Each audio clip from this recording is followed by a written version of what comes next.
नमस्कार दोस्तों, आप सभी का हमारे भक्ति एंड फन वीडियोस चैनल में स्वागत है। आज मैं आप लोग को रोहिणी व्रत की पौराणिक कथा सुनाने जा रही हूँ। तो चलिए भक्तों, श्रवण करते हैं। पौराणिक कथा के अनुसार प्राचीन समय में चंपापुरी नाम का एक नगर था। यहाँ पर राजा माधवा अपनी रानी लक्ष्मीपति के साथ रहते थे। उनके 8 बच्चे थे। इनमें से 7 पुत्र और एक बेटी जिसका नाम रोहिणी था। एक बार राजा ने निमित्त ज्ञानी से पूछा कि कौन उसकी बेटी का वर होगा, तो उन्होंने कहा कि तेरी पुत्री का विवाह हस्तिनापुर के राजकुमार अशोक के साथ होगा। यह सुन वे बेहद खुश हुए और स्वयंवर का आयोजन कर दिया। स्वयंवर में रोहिणी ने राजकुमार अशोक के गले में वरमाला डाल दी। खुशी के माहौल में दोनों का विवाह संपन्न हुआ। एक समय हस्तिनापुर नगर के वन एक मुनिराज आए। श्री चारण मुनिराज के दर्शन करने के लिए राजा अपने प्रियजनों के साथ वहां आए। सभी ने उन्हें प्रणाम किया और धर्मोपदेश को ग्रहण किया। राजा ने मुनिराज से पूछा कि आखिर उनकी रानी इतनी शांतचित्त क्यों है। मुनिराज ने उत्तर देते हुए कहा कि इसी नगर में एक राजा था जिसका नाम वस्तुपाल था।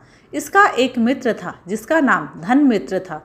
इसकी एक कन्या थी जो दुर्गाथा थी।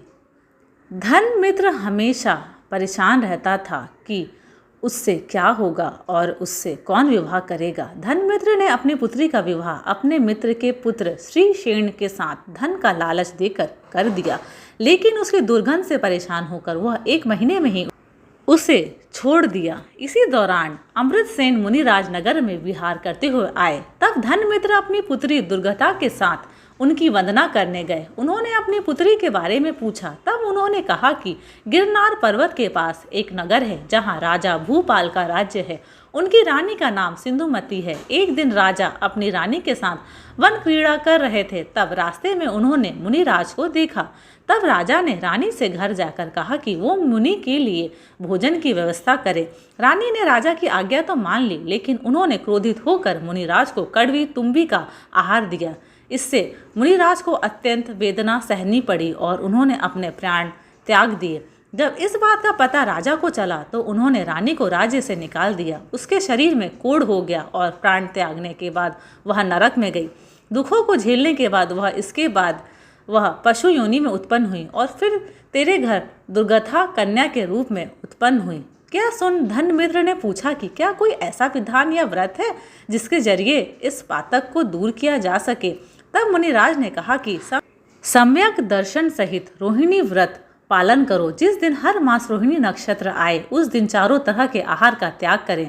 साथ ही श्री जिन चैत्यालय में जाकर धर्म ध्यान समेत 16 पहर व्यतीत करें। इस तरह यह व्रत 5 वर्ष और 5 माह तक करें। मुनिराज के कहे अनुसार दुर्गथा ने श्रद्धापूर्वक व्रत किया और मरणोपरांत स्वर्ग में प्रथम देवी हुई। इसके बाद वो अशोक की रानी बनी। तब अशोक ने अपने बारे में पूछा तो मुनि ने कहा कि उसके पिछले जन्म में वो भील था और उसने एक मुनि का उपसर्ग किया था, इसलिए वह मरकर नरक में गया। फिर उसने कई योनियों में भ्रमण किया। फिर उसने एक वर्णिक के घर जन्म लिया जिसका अत्यंत घृणित शरीर था। फिर एक साधु के कहने पर उसने रोहिणी व्रत किया, जिसके फलस्वरूप स्वर्ग प्राप्त कर वह हस्तिनापुर का राजा बना। फिर उसका विवाह रोहिणी से हुआ। तब से यह मान्यता है कि राजा अशोक और रानी रोहिणी ने रोहिणी व्रत के प्रभाव से स्वर्ग आदि सुख भोगा और मोक्ष को प्राप्त किया। ऐसे ही जो व्यक्ति पूरी श्रद्धा के साथ यह व्रत करेगा उसे सभी सुखों की प्राप्ति होगी। धन्यवाद। अगर आप सभी को मेरे वीडियोस पसंद आते हैं तो प्लीज़ लाइक, शेयर और सब्सक्राइब ज़रूर करें।